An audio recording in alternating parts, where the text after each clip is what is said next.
رات کا اندھیرا شہر سے دور ایک ویران سڑک پر چھایا ہوا تھا، جہاں صرف چاند کی مدھم روشنی اور دور سے گزرتی ہوا کی سرسراہٹ سنائی دے رہی تھی۔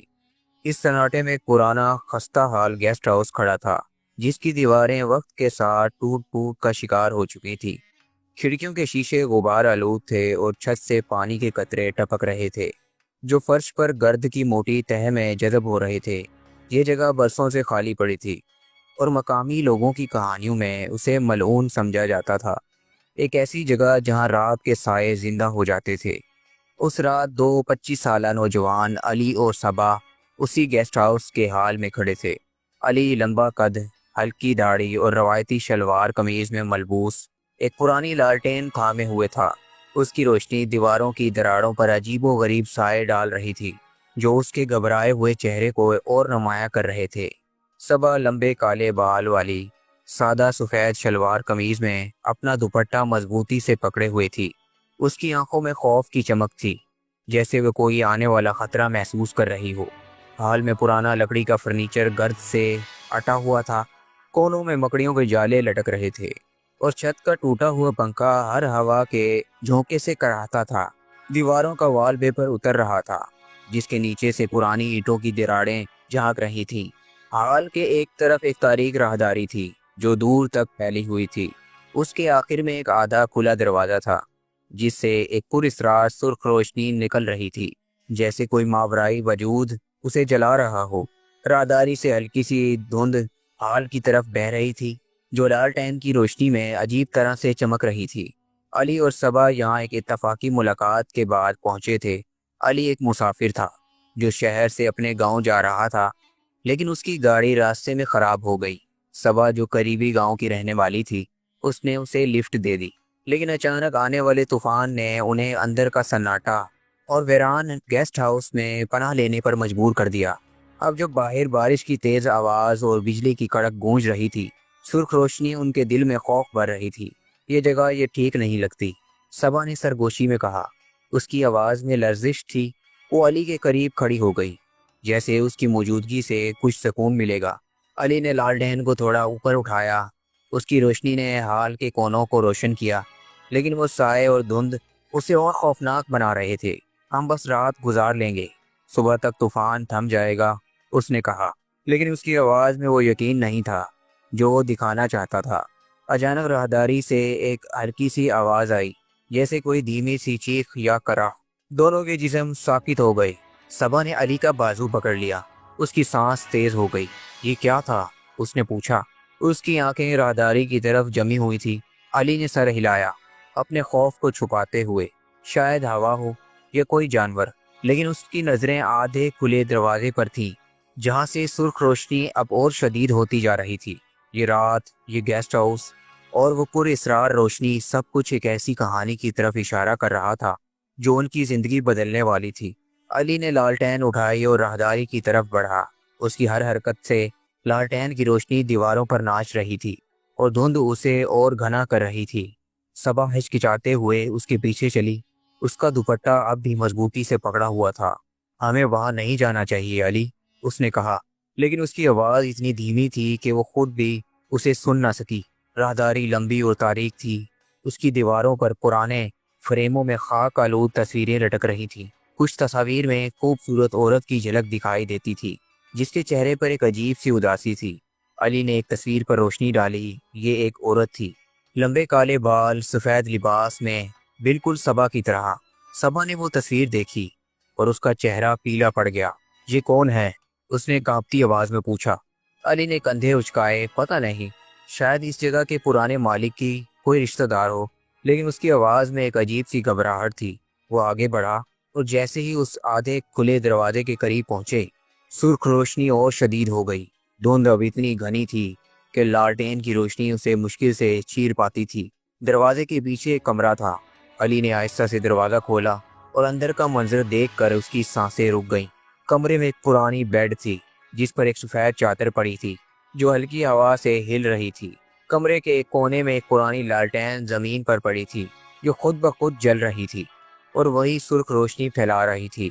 کمرے کی دیواروں پر عجیب سے نشانات تھے، جیسے کسی نے ناخنوں سے دیواروں کو کھرچا ہو۔ یہ کیا جگہ ہے؟ صبا نے سرگوشی کی۔ اس کی آواز خوف سے بھری ہوئی تھی۔ علی نے جواب دینے سے پہلے کمرے کا جائزہ لیا۔ لگتا ہے کوئی پرانا بیڈ روم ہے، لیکن یہ روشنی یہ کیسے جل رہی ہے؟ اس نے لالٹین کو زمین پر رکھا اور اس پرانی لالٹین کے قریب گیا۔ جیسے ہی اس نے اسے چھوا، سرخ روشنی ایک دم سے بجھ گئی اور کمرہ اندھیرے میں ڈوب گیا۔ صرف علی کی لالٹین کی روشنی رہ گئی تھی، جو اب اور کمزور لگ رہی تھی۔ اچانک چادر ہلی اور ایک سایہ اٹھا۔ یہ ایک عورت کی شکل تھی، لمبے کالے بال، سفید کپڑے میں اس کا چہرہ پیلا تھا اور آنکھیں خالی۔ تم کون ہو؟ ایک آواز گونجی جو کمرے میں پھیلی اور دیواروں سے ٹکرائی۔ یہ آواز ایسی تھی جیسے کوئی ہوا میں سرگوشی کر رہا ہو، لیکن اس میں ایک عجیب سی دہشت تھی۔ صبا چیخ اٹھی اور علی کے پیچھے چھپ گئی۔ علی کی لالٹین ہلنے لگی، روشنی دیواروں پر ناچنے لگی اور سائے اور بھی خوفناک ہو گئے۔ بھاگو! علی چیخا اور دونوں راہداری کی طرف بھاگے، لیکن دھند اب اتنی گھنی تھی کہ وہ مشکل سے دیکھ پا رہے تھے۔ راہداری سے عجیب آوازیں آنے لگی، چیخیں، رونے کی آوازیں اور کوئی بھاری چیز گھسیٹنے کی آواز۔ وہ حال میں واپس پہنچے، لیکن مرکزی دروازہ بند تھا۔ باہر طوفان اپنے عروج پر تھا، بارش کی آواز دیواروں سے ٹکرا رہی تھی۔ علی نے دروازہ کھولنے کی کوشش کی، لیکن وہ جمع ہوا تھا۔ یہ کیسے؟ اس نے چیخ کر کہا۔ اپنی پوری طاقت لگائی، لیکن دروازہ نہیں کھلا۔ صبا رو رہی تھی۔ ہمیں یہاں سے نکلنا ہے علی، یہ جگہ ملعون ہے۔ اس کی آواز خوف سے کانپ رہی تھی۔ پیچھے سے سرخ روشنی حال میں پھیل رہی تھی۔ وہ سایہ اب قریب آ رہا تھا۔ اس کی شکل واضح ہو رہی تھی۔ یہ زینب تھی، وہی عورت جو سالوں پہلے مر چکی تھی۔ اس کی آنکھوں میں ایک عجیب سی چمک تھی، جیسے وہ کوئی بدلہ مانگ رہی ہو۔ تم کیوں آئے ہو؟ اس کی آواز دوبارہ گونجی، اس بار اور زیادہ دھمکی آمیز۔ مقامی لوگوں کی کہانیوں کے مطابق یہ گیسٹ ہاؤس کبھی ایک امیر تاجر حاجی عبداللہ کی ملکیت تھا۔ وہ اپنی بیوی زینب کے ساتھ یہاں رہتا تھا۔ زینب ایک خوبصورت عورت تھی جس کی مسکراہٹ پورے گاؤں میں مشہور تھی، لیکن کہا جاتا تھا کہ زینب کی موت ایک حادثے میں ہوئی۔ وہ سیڑھیوں سے گر گئی تھی۔ کچھ لوگوں کا ماننا تھا کہ یہ کوئی حادثہ نہیں تھا، بلکہ حاجی عبداللہ نے اسے قتل کیا تھا، کیونکہ اسے شک تھا کہ زینب کا کسی اور کے ساتھ چکر ہے۔ اس واقعے کے بعد حاجی عبداللہ نے خودکشی کر لی اور تب سے یہ گیسٹ ہاؤس خالی پڑا تھا۔ مقامی لوگ کہتے تھے کہ زینب کی روح اب یہاں بھٹکتی ہے، اپنے قاتل سے انتقام لینے کے لیے۔ علی اور صبا کو یہ کہانیاں نہیں معلوم تھی، لیکن ماحول انہیں بتا رہا تھا کہ یہ جگہ کوئی عام جگہ نہیں۔ وہ حال کے ایک کونے میں پناہ لینے کی کوشش کر رہے تھے۔ ایک پرانی الماری کے پیچھے چھپ گئے جو گرد سے بھری ہوئی تھی۔ الماری کے دروازے سے ایک ہلکی سی دراڑ تھی جس سے وہ باہر دیکھ سکتے تھے۔ سرخ روشنی حال میں پھیل رہی تھی اور زینب کا سایہ اب حال کے بیچ میں کھڑا تھا۔ اس کی شکل واضح تھی، لیکن اس کا چہرہ عجیب طور پر خوبصورت تھا، سوائے اس کی آنکھوں کے جو خالی اور خوفناک تھیں۔ ہمیں کچھ کرنا ہوگا، علی نے سرگوشی کی۔ اس نے لالٹین کو نیچے رکھ دیا کیونکہ اس کی روشنی سایہ کو اور واضح کر رہی تھی۔ صبا کے ہاتھ کانپ رہے تھے، لیکن اس نے خود کو سنبھالنے کی کوشش کی۔ اب یہاں سے کیسے نکلیں گے؟ اس نے پوچھا۔ علی نے حال کے ارد گرد دیکھا۔ ایک طرف ایک اور دروازہ تھا جو شاید باورچی خانے کی طرف جاتا تھا۔ ادھر سے کوشش کرتے ہیں، اس نے کہا اور آہستہ سے الماری سے نکلا۔ صبا نے اس کا ہاتھ پکڑا اور دونوں اس دروازے کی طرف بڑھے، لیکن جیسے ہی وہ دروازے کے قریب پہنچے، ایک زوردار آواز آئی جیسے کوئی بھاری چیز گر گئی ہو۔ وہ رک گئے، پیچھے مڑ کر دیکھا تو زینب کا سایہ ابھی بھی حال میں تھا، لیکن وہ اب ان کی طرف بڑھ رہا تھا۔ اس کی چال عجیب تھی، جیسے وہ زمین پر نہیں بلکہ ہوا میں تیر رہی ہو۔ تم نہیں بھاگ سکتے، اس کی آواز دوبارہ گونجی، اس بار اور زیادہ دھمکی آمیز۔ علی نے دروازہ کھولا اور دونوں باورچی خانے میں داخل ہوئے۔ یہاں بھی وہی پرانی حالت تھی، رنگ آلود برتن، ٹوٹا ہوا چولہا اور ایک عجیب سی بو جو ہوا میں پھیلی ہوئی تھی۔ باورچی خانے کے کونے میں ایک چھوٹا سا دروازہ تھا جو شاید تہہ خانے کی طرف جاتا تھا۔ ہم وہاں جا سکتے ہیں، علی نے کہا، لیکن صبا نے سر ہلایا۔ وہاں مت جاؤ علی، مجھے لگتا ہے وہ ہمیں وہاں لے جانا چاہتی ہے۔ اس کی آواز میں خوف تھا، لیکن وہ مضبوطی سے کھڑی تھی۔ ان کے پاس کوئی اور راستہ نہیں تھا۔ علی نے دروازہ کھولا اور تاریک سیڑھی نیچے کی طرف جا رہی تھی۔ لالٹین کی روشنی سیڑھیوں پر پڑی، لیکن وہ نیچے تک نہیں پہنچ رہی تھی۔ دھند یہاں اور گھنی تھی، ایک عجیب سی سردی ان کے جسموں میں سما رہی تھی۔ وہ آہستہ آہستہ نیچے اترے۔ تہہ خانے میں ایک عجیب سی خاموشی تھی، وہاں ایک پرانی میز تھی جس پر کچھ پرانے کاغذات پڑے تھے۔ علی نے لالٹین اٹھائی اور کاغذات کو دیکھا۔ یہ حاجی عبداللہ کے خطوط تھے جو اس نے زینب کے نام لکھے تھے۔ خطوط میں حسد، غصہ اور محبت کی باتیں تھیں۔ ایک خط میں لکھا تھا، تم نے مجھے دھوکہ دیا زینب، تم اس کی قیمت چکاؤ گی۔ صبا نے وہ خط پڑھا اور کانپ اٹھی۔ یہ وہی ہے، وہ اسے مارنا چاہتا تھا، اس نے کہا۔ اچانک تہخانے میں سرخ روشنی پھیل گئی۔ زینب کا سایہ اب ان کے سامنے تھا۔ تم نے اسے پڑھا، اس کی آواز گونجی، اب تم جانتے ہو۔ علی نے لالٹین اٹھائی اور اسے زینب کی طرف کیا۔ ہم نے کچھ نہیں کیا، ہمیں جانے دو، اس نے کہا، لیکن اس کی آواز لرز رہی تھی۔ زینب کا سایہ قریب آیا۔ وہ میرا قاتل تھا، اس نے مجھے سیڑھیوں سے دھکا دیا، لیکن وہ بھی نہیں بچا۔ اب یہ جگہ میری ہے۔ اس کی آواز میں ایک عجیب سی طاقت تھی۔ صبا نے آگے بڑھ کر کہا، ہمیں معاف کر دو، ہم یہاں اتفاق سے آئے ہیں۔ زینب کا سایہ ایک لمحے کے لیے رکا۔ تم اس کی طرح نہیں ہو، لیکن تم یہاں سے نہیں جا سکتے، اس نے کہا، اور اچانک غائب ہو گیا۔ رات بھر وہ تہخانے میں پھنسے رہے۔ زینب کا سایہ کبھی نظر آتا، کبھی غائب ہو جاتا۔ وہ آوازیں، چیخیں اور ہنسی ان کے کانوں میں گونجتی رہتی۔ علی اور صبا نے ایک دوسرے کا ہاتھ پکڑا اور اپنی زندگی کی باتیں یاد کی۔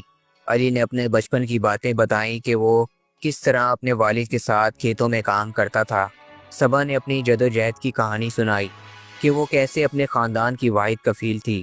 یہ رات انہیں قریب لائی، لیکن خوف نے انہیں توڑ دیا۔ وہ جانتے تھے کہ وہ شاید اس جگہ سے زندہ نہ نکلے، لیکن انہوں نے ہمت نہیں ہاری۔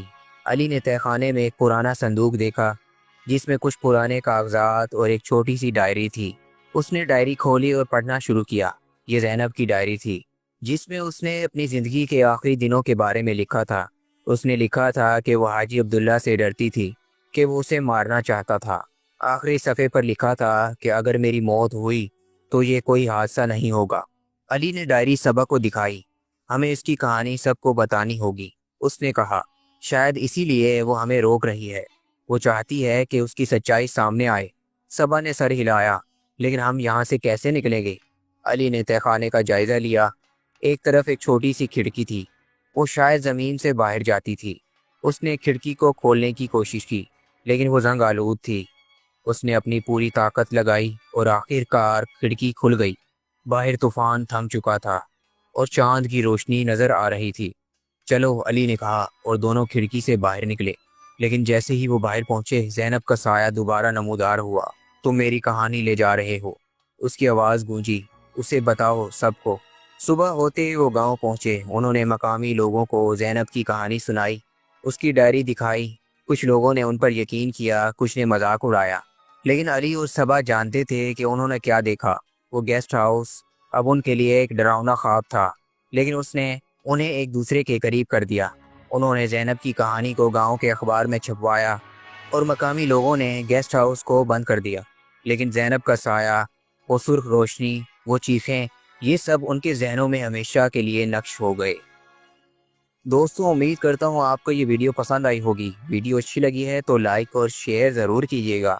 ملتے ہیں نیکسٹ ویڈیو میں، تب تک کے لیے اللہ حافظ۔